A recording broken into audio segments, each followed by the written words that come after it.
Welcome to another episode of Cubfidential. It is I, Mr. Cubfidentiality, Denzel Snipes, aka Jay Nelson, and we're bringing you yet another episode of some of the best footage after dark. But before we get started, let's bring in the host. He's the Brooklyn bad boy, the pride of New York, Mr. JB Ellis. Get in here, brother. You freeze up on me? Hey, you there? Going on, Jay? Oh, okay. Hey, how's it going? Yeah, you kind of froze You up hear when I me? brought you in. Yeah, I can hear you.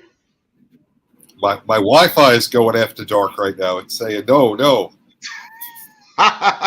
must not want to show. They're still gonna get one. All right. Well, I'll drop off here, and then if you want to bring on the first guest. Let's do it. So up first we got Jenn. We're going to talk some Cubs versus those other guys in the division, the city. I mean, the White Sox. Yeah. Not a good week for the Cubs. I mean, it was bad all around.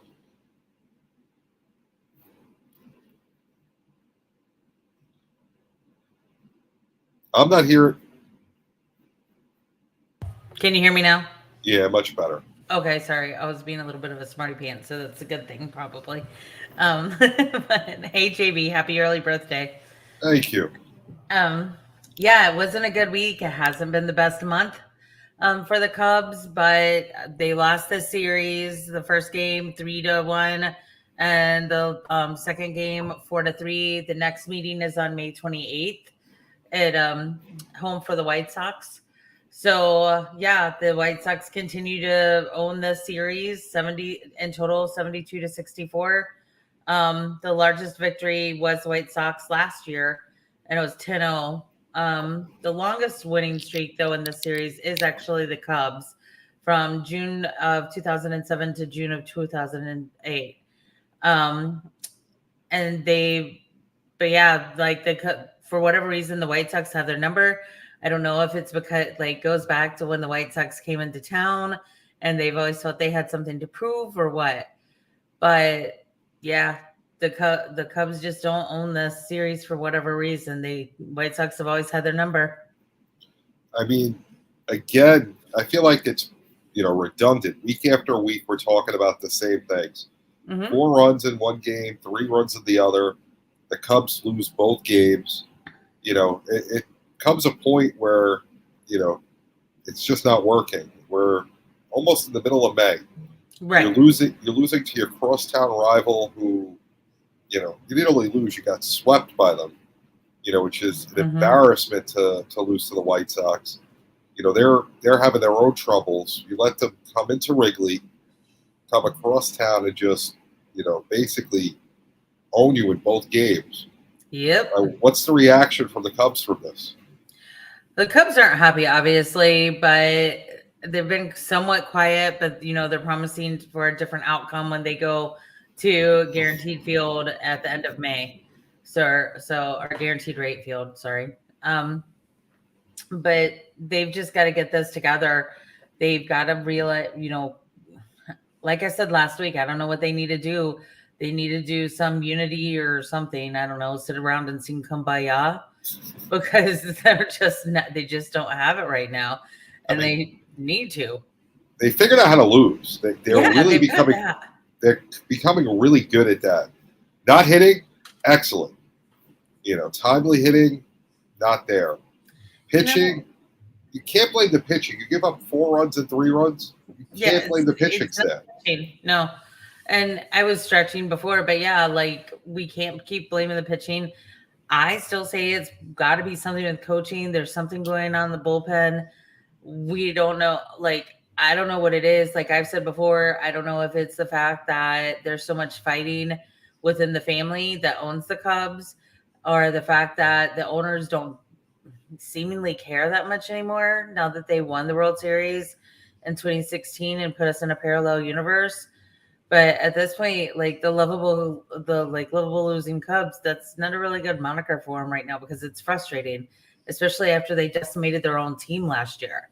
And correct me if I'm wrong, but isn't Javi on the White Sox now? No, Detroit. I thought he was. Okay. He's in Detroit. I don't know why I thought he was on the White Sox for some reason. But yeah, they've just got to get together. They need to bring back whatever pizzazz they had, which in my opinion was Javi. Back in the late 80s or early 90s, you had Sosa, you had Jerome, you had all these other guys, and they had it. They didn't have it to win the World Series, but they had it to win enough. Like Jerome had the longest winning streak or batting streak in the entire history of the Cubs. What are we missing here? Like, what's going on? Like comparing history to current day. So who's going to step up and lead this team and turn it around? I mean, I don't know. Rucker, maybe. I'm not sure who's going to do it. There are a couple of people that could do it. I don't think it's fair to put it on Suzuki right now because he's still so young and still, bringing new, like literally no disrespect at all. Actually, mad respect, but fresh off the boat. Who do you think could step up and take it? I don't know. You have a guy like Hayward who's been there for ages and just doesn't perform. He's underwhelming. I'm not sure why they keep trotting him out every day. He just doesn't excite me. Right. I think Happ has a chance. He's young, but he could definitely step up. Contreras should be the leader as a catcher. Catchers are natural leaders.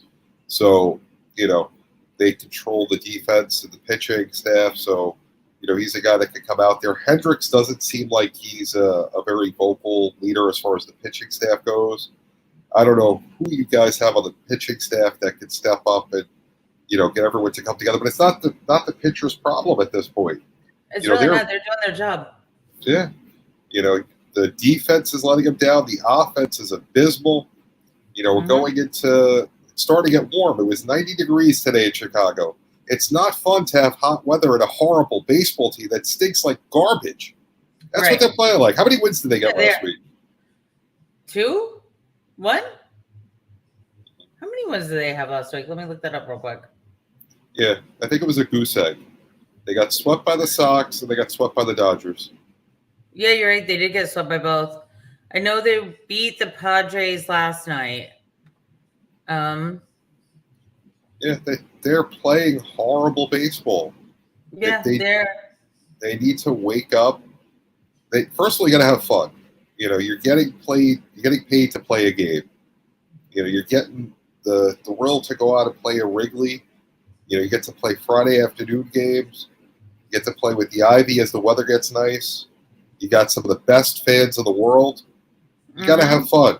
And when you have fun, good things happen in baseball. Exactly. And I lied. The Cubs were beating the Padres earlier. Now they're down 1. So I lied a minute ago. I apologize. On the plus side, after tomorrow's game against the Padres, they do have a couple of days off before their next game, which is on the 13th against Arizona. So, the schedule's a little tough right now with the White Sox, who were one of the favorites to win their division. They had the Dodgers last week, so they played a tough week of games, especially coming after Atlanta and everything. But you got to step up. You got to have fun. When you're pitching. And Atlanta's not that great. I'm sorry to cut you off, but Atlanta's not the team they were last year at all. No, not at all. Like they have World Series hangover or whatever. But sorry for cutting you off. Oh, no worries. But yeah, they're playing like a team that is not going to go anywhere. Agreed. And it's like they almost don't want to go anywhere. Yeah, I just think that they need to have fun. Right now they're 8.5 games back, and what's today? May 10th. Yeah. That's a long way back to be in the beginning of May. It's a long summer, and it gets really hot in Chicago. I have a question, and this just came to mind while I was doing some research. So, as we know, the Cub is implied young and inexperienced, right? Okay. like Cub Bear, things like that. Do you think the name of the Cubs could be affecting their mental? No, not Okay. at all. I think that it's a proud franchise. It's not like Oh yeah, when absolutely. you look at teams that in my mind that are just cursed at this point, and it could have something to do with the ownership. I mean, the way that they broke the team apart last year, because they weren't that far out last year when they went ahead and traded their core three guys besides Contreras. Right. They were still in a spot where they could have made a run, and they just bailed and said, that's it. I don't want to take a chance. We're going to lose these guys anyway because we're not paying them. We want to keep our money. We're not going to invest in winning. We're going to try and rebuild. So doing that, obviously, it's going to be hard. You're not going to go out there and be in contention right away. But at the same time, when the problem was supposed to be your pitching staff and your relievers, and you're losing to your crosstown rival, give up 7 runs in 2 games, and you score 4. There's a problem. They need to start hitting timely, and I feel like I said that the last 3 weeks. Yeah, we've had this conversation a couple of times, and it stinks because the Cubs at least had it. I don't know if they have it right now. They did have it, but again, they decimated their team. They gave up their winning combo. Contreras hasn't been the same this season, really. Like, he hasn't stepped up like he has in the past. I usually have heard like at least a couple of talking points from him. Heard nothing really. So I want to know why he's keeping his mouth shut. Something's going on there. But yeah, he's just like not saying anything newsworthy or noteworthy whatsoever. So he needs to step back up. And I know you brought that up a few minutes ago, but yeah, like these guys just need to come together. Like I said at the beginning, sing kumbaya. Like I said last week, find a universal passion project to go help, the city of Chicago. Go help, the people in Wrigleyville. Just go help. Get out of their own mental. Like, take the next couple of days and help. It's maybe that they're out in San Diego right now, probably the nicest place in the world. I don't know if San Diego. 82 degrees and sunny every day. Whether it's January 1st or July 31st, it's going to be 82 degrees and sunny. You're going to have a great weather, beautiful beaches. Maybe being out there will refresh their mind. And they'll relax a little bit and just start having fun and playing baseball. This doesn't sound like it makes sense, but in my mind it does, and we understand it's late for me. But I'm still mad at my husband because last time we went to San Diego, we stayed in this epic, like brand new Hilton that overlooked the gas lamp district and the bay. I recommend they go do that. We were on the 32nd floor. Go do it. What's going on, Will? Yes, the Yankees just won a home run by Aaron Judge about 10, 15 minutes ago. Oh, nice. They hit a hanging curveball. They won 6-5 over the Jays. Completely different team. They're having fun. They're coming together. I think that's what the Cubs need to do. Just go back to basics. Enjoy themselves. You're getting paid. You're getting paid to play a game. You're getting paid handsomely. Do the little things. Just take your mind off winning and losing. And just, go out there, hit the ball the other way, bunt, steal a base. Make the game smaller than what it is. Instead of playing 9 innings at a time, play an inning at a time. That's all you can do, a minute by a minute. And because baseball is the one game that it ain't over till it's over. Yes. Because you never know what's going to happen. So you're the manager of the Cubs right now, right? What are you doing right now to fix this team in the next week? If I'm Rossi, I'm probably shutting down a little bit and I got to get out of my own mental. But me personally, and this is just who I am, I would honestly, while in San Diego, get everybody to go do a team building event. It sounds dumb. It sounds trite. Go do, you're all athletes. Go do some surfboarding lessons, something. Go do, I don't know, go do something that's a little out of the normal. Even heck, go over to Top Golf. Go do that. Hit some balls that you're not feeling pressure, because you go out and you practice doing something else. Like most NFL players will take ballet. So why not now? Why not these guys go hit balls of a different sort too? And just go out, have fun, make some event, like make somebody pick a passion project to focus on once a month. And once a month, like Suzuki will pick something 1 month. Hendricks will pick something another month, Wrecker another month, and go on, because, or even every 2 weeks, and just go do that. Go focus on that. Go help your community, because while you're helping your community with your teammates, you're building that strength, you're building that trust, and that's what's missing. Yeah, I need to know who the guy that's going to shut the clubhouse door, tell Rossi to get out, we want to have a players-only meeting, and start throwing a chair across the clubhouse and say, let's wake up. You know, let's just wake up and play baseball. Somebody's have got fun. to. Because there's something missing there. And it's going to get hot. It's going to be ugly. And we're going to be talking in the middle of July, the beginning of August, how it's just bad. We're going to win 60 games, and we're going to be like, you know, we're going to get to 100 losses. That's what this is starting to look like. We're looking for like the number 1 pick right now, and it's ridiculous. No, I agree. So, Jen, where can people find you? You guys can find me on earlier tonight on 3 Chicks in a Pod, then Cubfidential, of course. Thursday nights during the season, the NFL Carousel, as well as Pundits Pundit, along with my partner in crime here, Mr. Jacob Christner. And I saw you wave. And then you can also find me on Monday nights on the NBA Carousel. And while my C's are still in it, let's go DPOY, Mr. Smart. Hey, bringing it home. All right. Yes, and if you guys haven't checked out 3 Chicks in a Pod, 7:30 every Tuesday, probably one of my favorite shows to watch. You don't know what you're missing. Jen, Megan, and Carrie, excellent show. Make sure you check it out. It's only a half hour right after dinner. You got it. If you're on the West Coast, before dinner, right when you get out of work. Great 30 minutes to start your night. And we started a Facebook page tonight. Thank you, Miss Carrie Johnson, Chiefs Chick.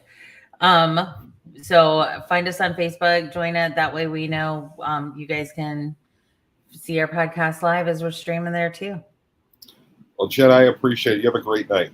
Thanks, you too. And again, happy early birthday. Bye, JB. Thank you. Bye-bye. All right, so next. Where are we going next, Mr. Confidentiality? Who are you throwing on the screen with me? Oh, it's Jordan Long. Hey, JB.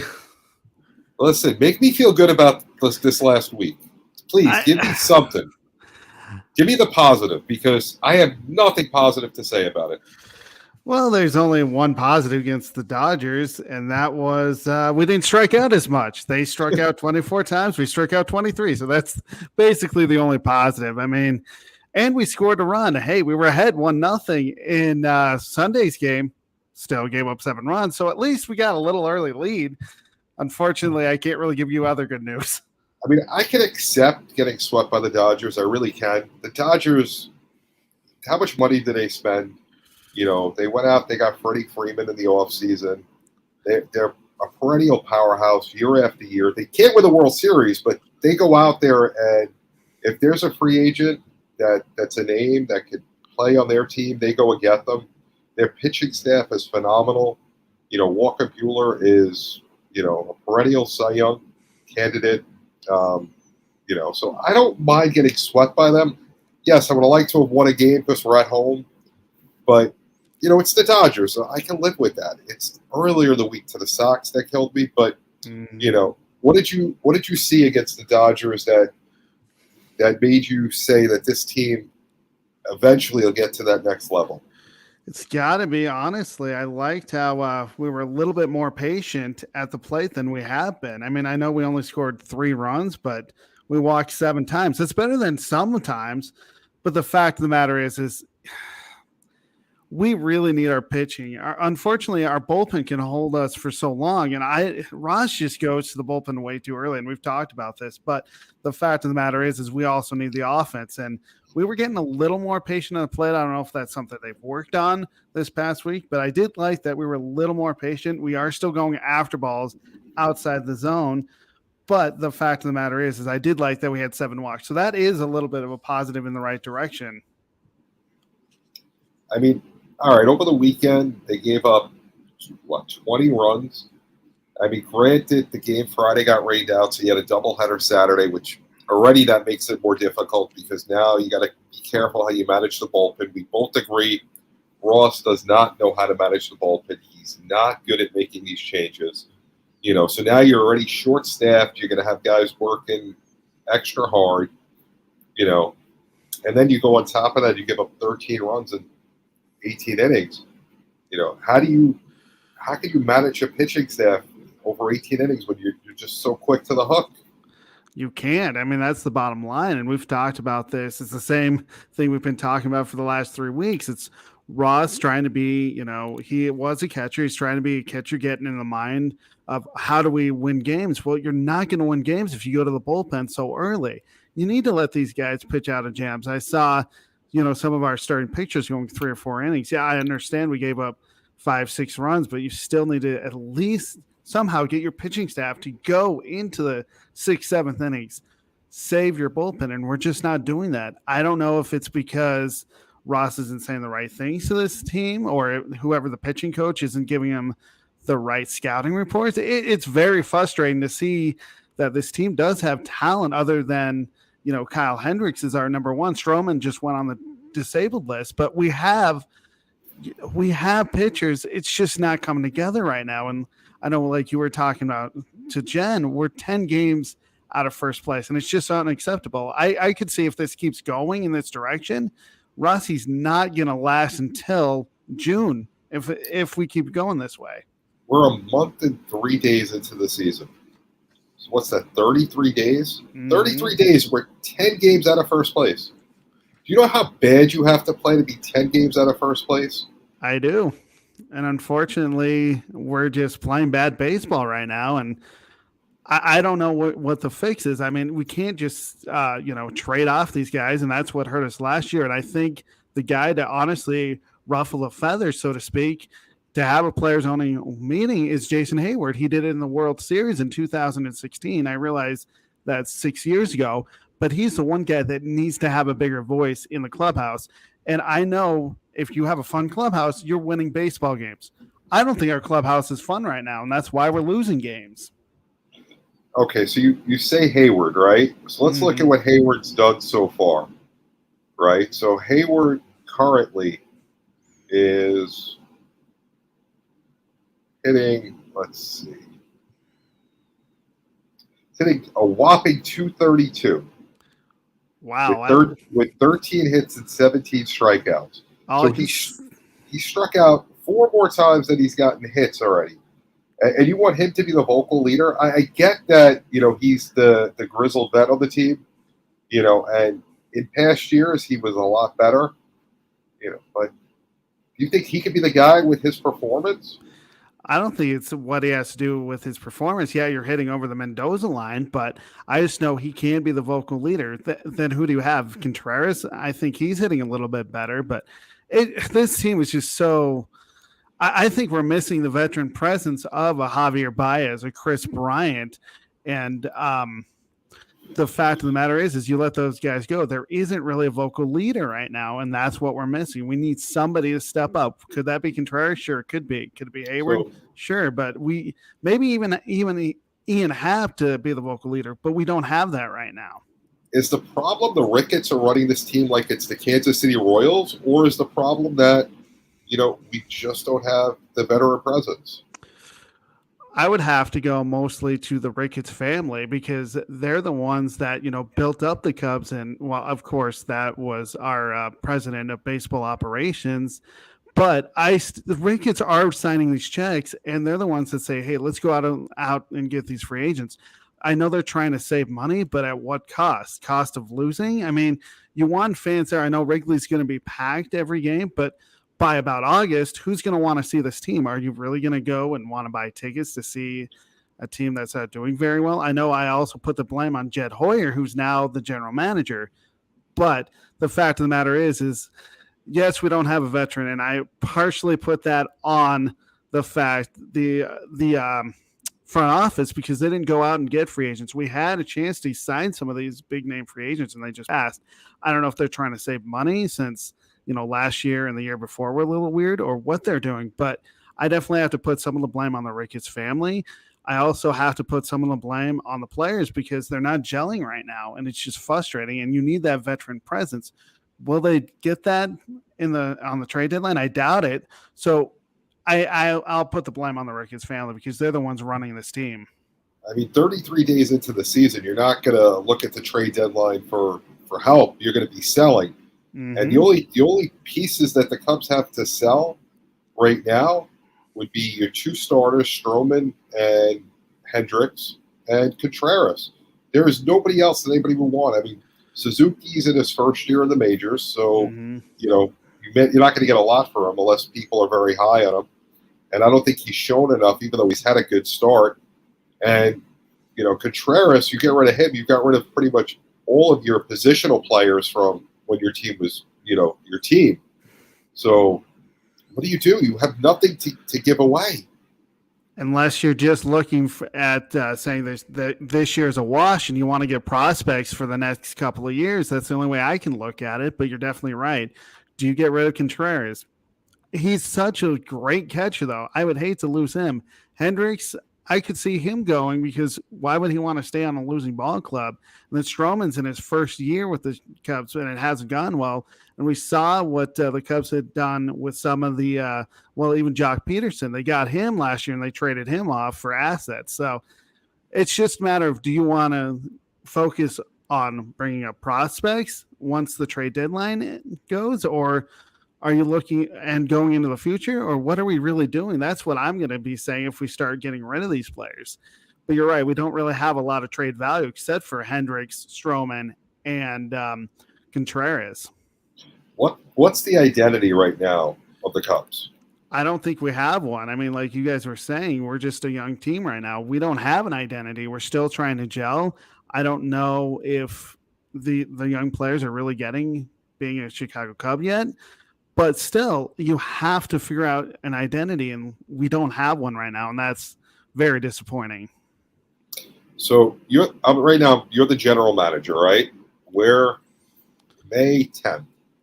How much longer are you going to put up with Rossi? Do you say, okay, the season's not already, we're 10 games out, let him play it out and see maybe he finds something, he learns how to manage? Do you get rid of him now and maybe see if there's somebody, one of the coaches that you could put in an interim capacity and find something that maybe they can change something? And not that you're going to win, but the wild card's always a possibility. So do you do that, or do you get rid of them and go outside the organization? There are guys out there that can manage teams that don't have jobs. Do you go and do that? What do you do if you're the GM right now? I think you wait it out this month and maybe into June and just say we're playing for next year. If you can't improve in the standings, especially the wild card is there for the taking if we really want it. And then you look at your standings maybe in, I would say, June, July, see where you are. And if you're 15 games back, which they could be in the Central Division, and maybe 8 games back with the wild card, then you let Rossi go.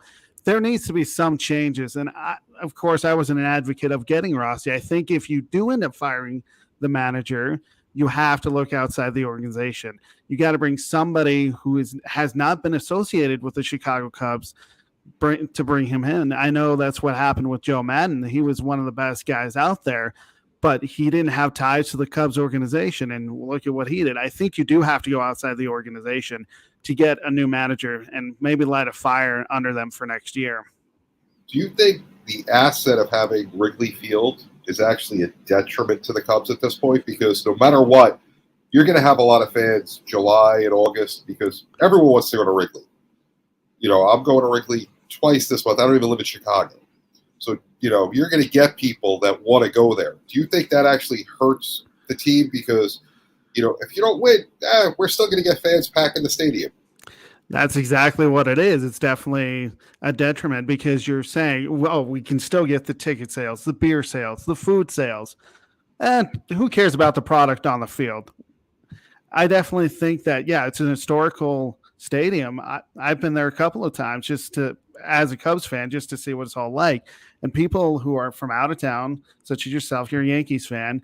Of course, you have, ties to Chicago, but you're still thinking, oh, I want to go to Wrigley Field. Great place to watch a ball game. You're going to have a lot of outsiders do that. And it's definitely a detriment to the team because you're going to get those sales. But what's really going on the field? You're going to have a party in the bleachers, for crying out loud.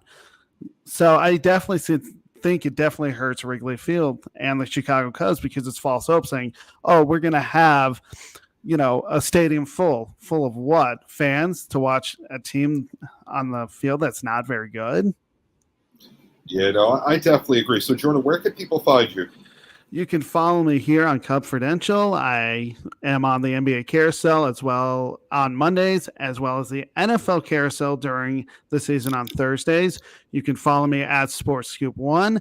I have a blog that I write Mondays through Fridays with podcasts on Fridays, as well as I have a link to my live stream that I post on Fridays. That's called Under Review, which is Colorado sports with a sprinkling of national headlines as well. Thank you so much, Jordan. We'll see you next week. I mean, we've already started off this week already better. We got a win. That's one more than last week. We're only at one, so go figure. Thanks again, Jordan. What do we got next going on here? Is somebody going to give me some good news tonight, Jacob? The Pundits Pundit. What can you give me that's good news?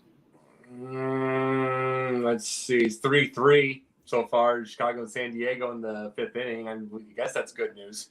Listen, it's 10:30 on a Tuesday night. Terrible Tuesday. Terrible Tuesday.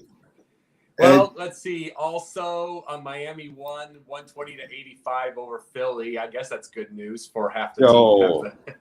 No, that's horrible. That means John Shear's happy. We don't like that. So, how you doing tonight? Doing well. So, Jacob, I'm going to start with you because I don't know. I'm a George Steinbrenner fan. I like to get rid of managers that don't win. It's May 10th. You've had a month and 3 days. You're 8.5 games out of first place. Why am I keeping you as a manager? Sell me on why I keep David Rose. At this point in time, there's not enough minor league teams that need managers right now. You got to keep them on just in case.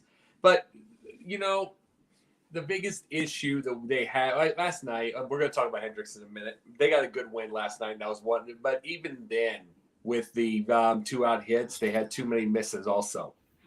They had too many. That could have been a 13-14 game, and it was still 6. But one of the issues by itself, he shifts too many times. Way too many shifts in way too inopportune times in the first place. It's like he's trying to be, like I said, all the time, he's trying to be Madden because he sat next to Madden for that year or two or however long he was there. And it's all he knows as far as a manager. He doesn't have any real experience like in the minors anywhere else. And he needed that in the first place. So he's kind of out of his element, he keeps saying. So here's my question to you.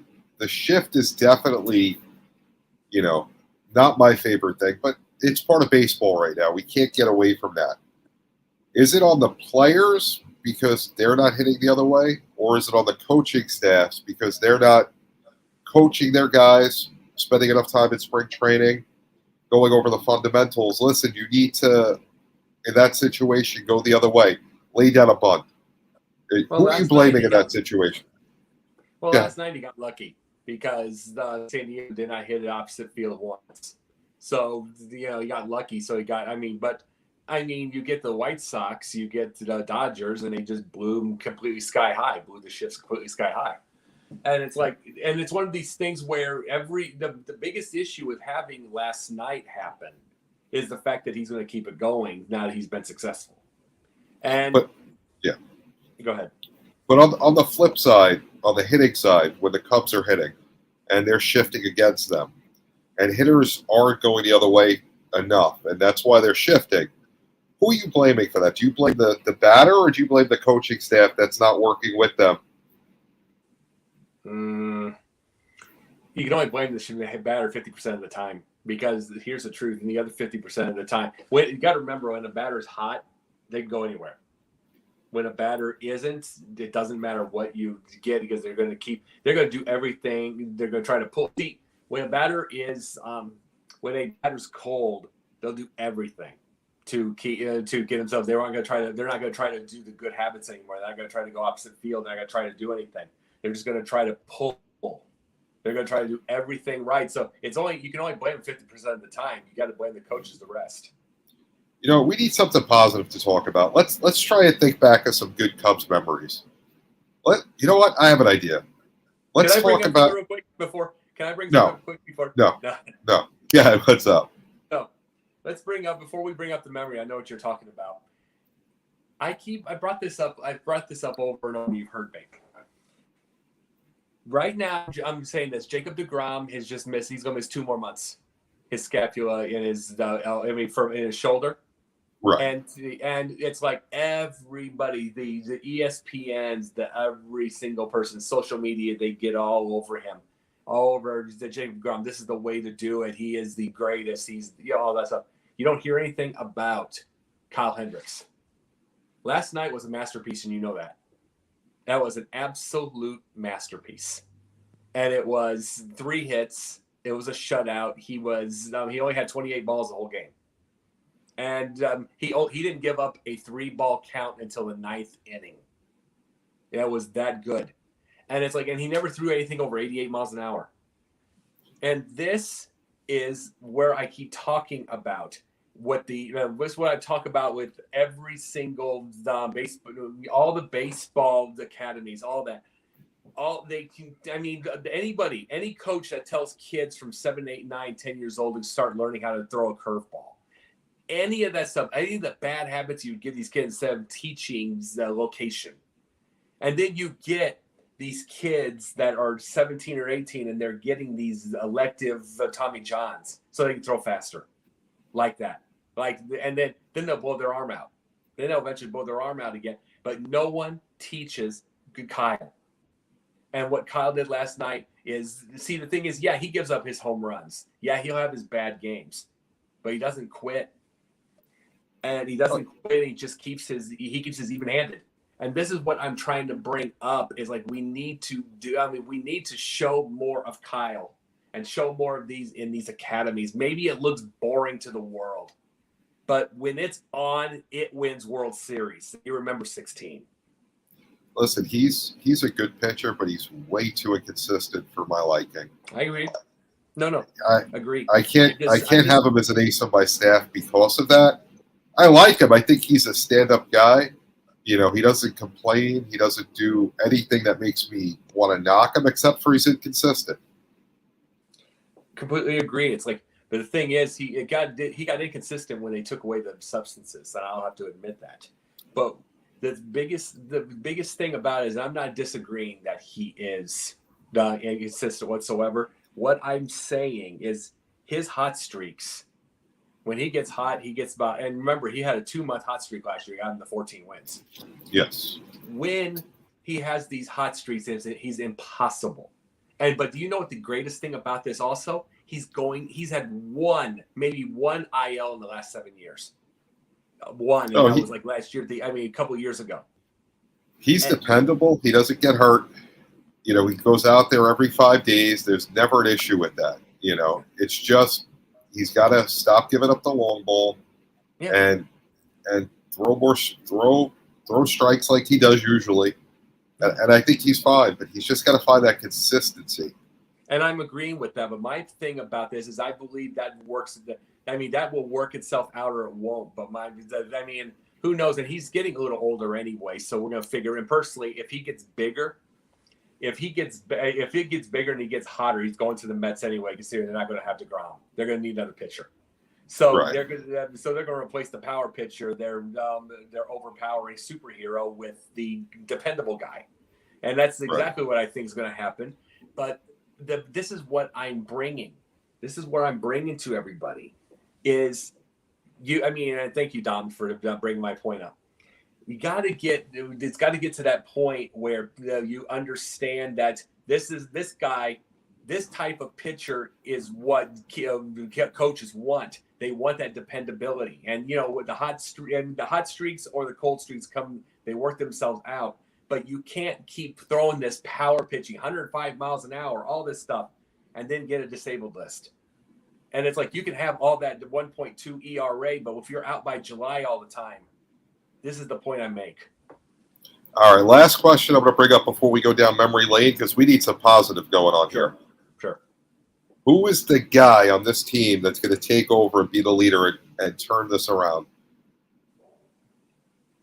Oh, God.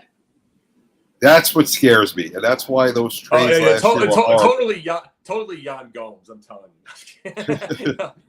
No. But that's the problem. I mean, the obvious answer is Contreras, but that's if you want to be obvious. But I just don't see him as that type. I mean, it was to be truthful. Beyond that, yeah. But no, if you want the motivator, you get the one time only Hayward, but he can't hit. So I mean, he's still got the great fielding still. But I'm like, what do you do? Yeah, no, that's I think the problem.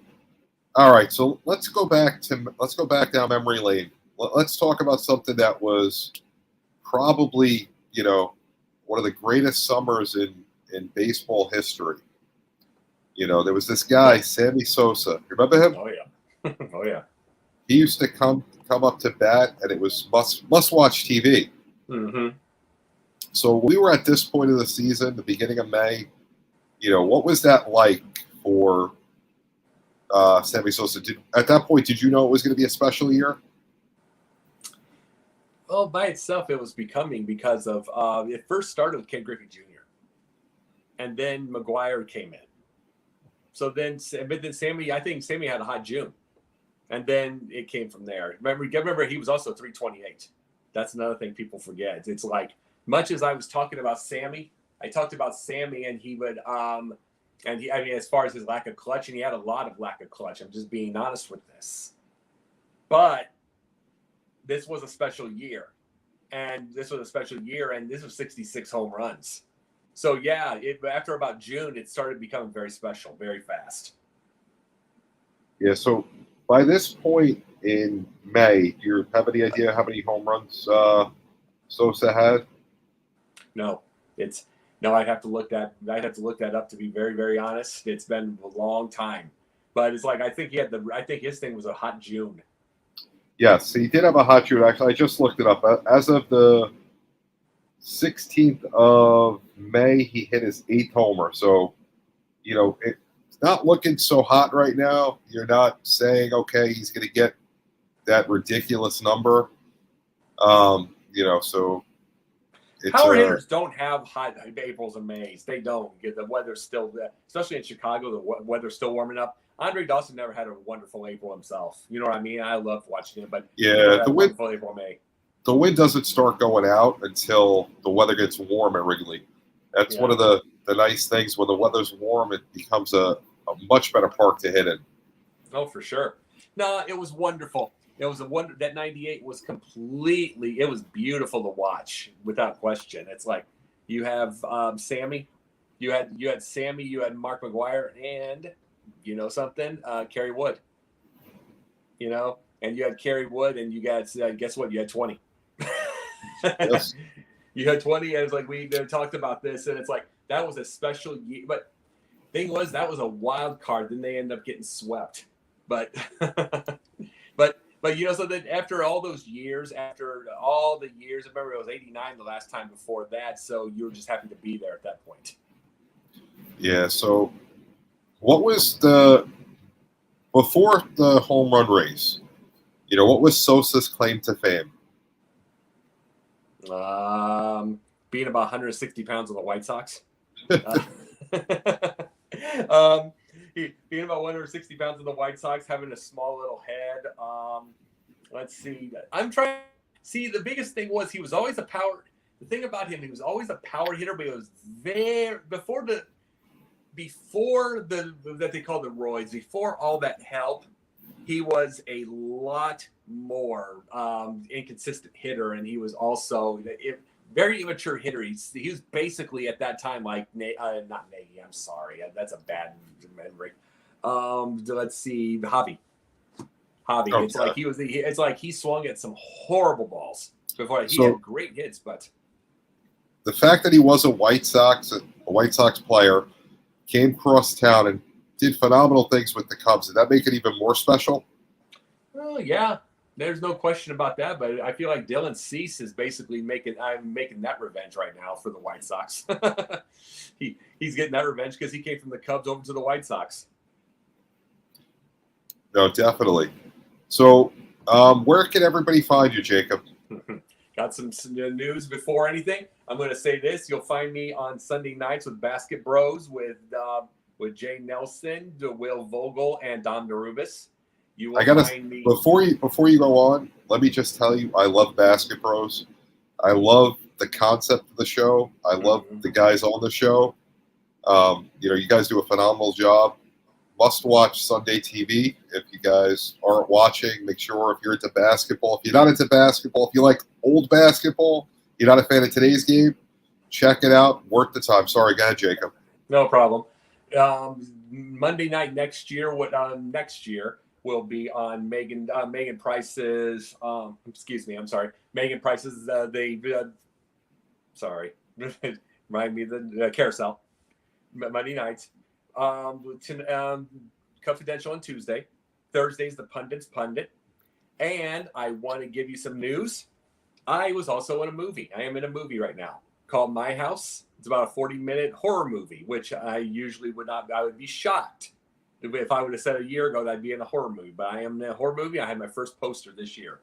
After 12 years of acting, I've got my first poster. So I am now in a movie and working it out right now. So a lot of going on. Congratulations. I can't wait to see it. Well, I'll have to show you guys. All right. So, Mr. Cubfidentiality, it's that time of the show. I think we need a confrontation to end us. We need something good to end the show because Cubs baseball has not been good right now. So what do we got going this week? Who we got going up? So the Cubfidential of this week the topic is going to be as of this morning on ESPN.com, the Cubs are power ranked at 21st. So we're gonna have one side arguing if they should be higher or stay where they're at, and one side arguing if they're gonna be lower. Got Mr. Jordan Long on deck. So Mr. Jordan Long, let's go. You're up. You got 2 minutes. You higher or lower? I am where they are and a little bit higher. Well, if you look at it, they're 21st, 9-15 record, according to the ESPN. But if you look at the team ahead of them, the Cleveland Guardians and the Boston Red Sox, you could probably differentiate between the two of them. But I would have to say that the Cubs are playing a little bit better baseball than the Boston Red Sox right now. They're just having a hard time to gel like we are. But I have to say, if you look at other rankings, we're at 23. I would have to say 21 is perfect. We're not playing good baseball. Our defense is a little bit not very good right now. Our hitting's okay.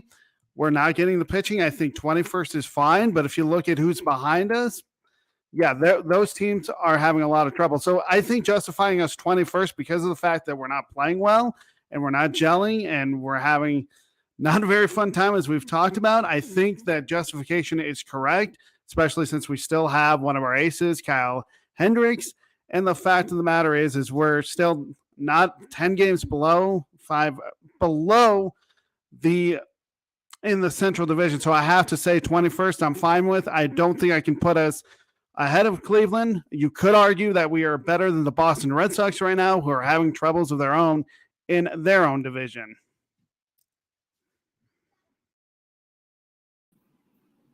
All right. So we got Jacob, the Pundits Pundit, coming up next to rebut that. He's got 2 minutes. Jacob, you're on the clock. All right. 21. I think the only reason they're there is because Cincinnati's really, really bad. And guess what? We're heading toward the Field of Dreams game. Oh, that's going to be beautiful. The Field of Dreams game between the Reds and the Cubs in Iowa. Wow. I'm sure that's what Kevin Costner thought about. Anyway, well, main thing is it's definitely lower. Right now, at this point in time, Strowman is out. He's got an IL at this point in time, I believe 10 games. We've got, last night, Jan Gomes, he at this point in time, he really is not hitting well, but he is very much calling a decent game. But he's not the answer. There's Wilson Contreras. There's Wilson Contreras, but he is too inconsistent. 2 out hits came last night, but it hasn't been coming. After the 21-0, the shellacking, they just stopped hitting altogether. They also went 0-7. They went 0-6 in that week, got swept twice.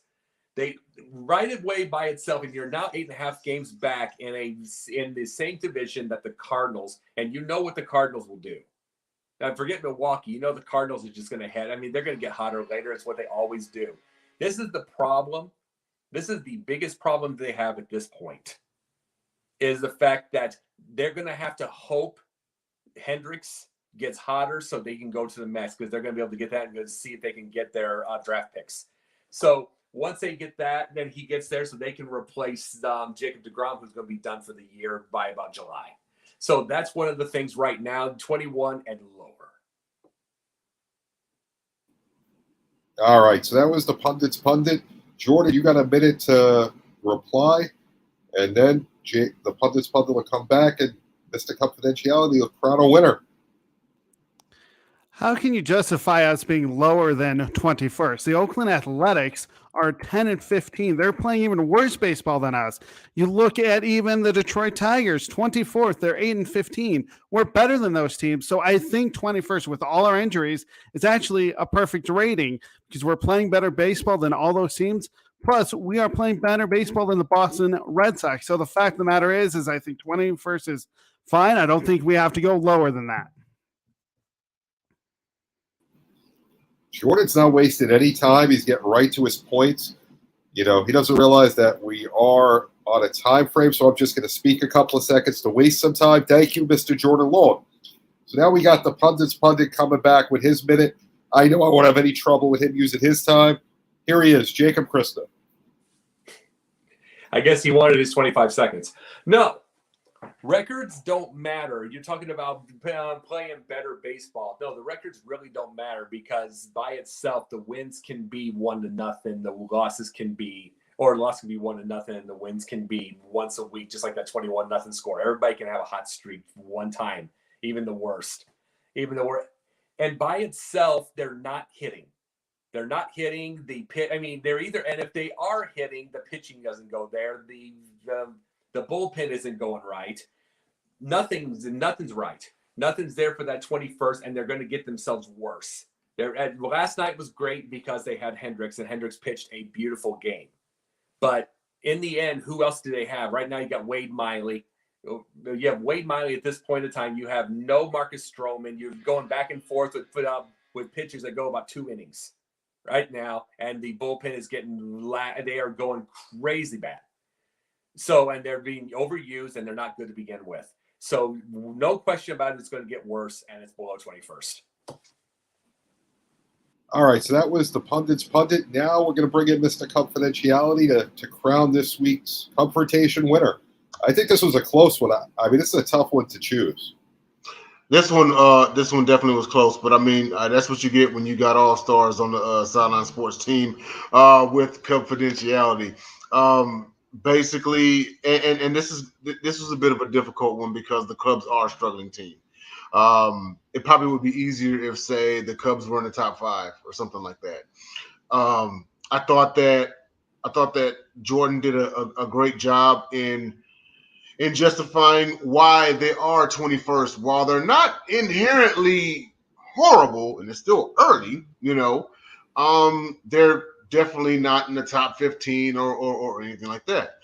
But Jacob also did an awesome job in justifying, like, they're 21st, but they're really worse than that. They may be slightly overrated. So, I mean, it's close. I'm going to have to give it to Jordan this week.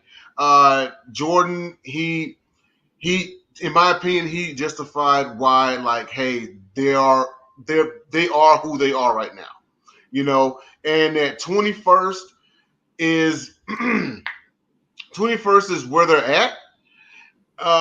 Where they need to be should be higher. They could be higher, you know, but most of all, what stood out is like, you know, we're not as bad as people make us out to be. 21st is not really mid tier, but because I mean, out of 30 teams, it's like what? So you're headed toward the bottom. But I thought he did great in justifying that. Hey, that's right where they need to be. All right. So who's the winner? Jordan Long this week. Nice, another win for Jordan. He's starting to rack them up. All right. So before we end the show tonight, make sure you check out Sideline Sports on YouTube, Twitter at Sideline Sports 1, Facebook. We have shows 7 nights a week. You heard about a bunch of different ones. You know, we have our own TV network. If you're not subscribing to the YouTube, you're missing out. Also, we're on Fox Sports 1340 down in the D.C., Maryland, Virginia area. So if you're a Cub fan living in that area, make sure you're watching us on their YouTube. But make sure you check it out. All these great shows. Here's just some of them.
There you have it, guys. We'll see you next week with another Cubfidential. Make sure you subscribe on the YouTube. We're out.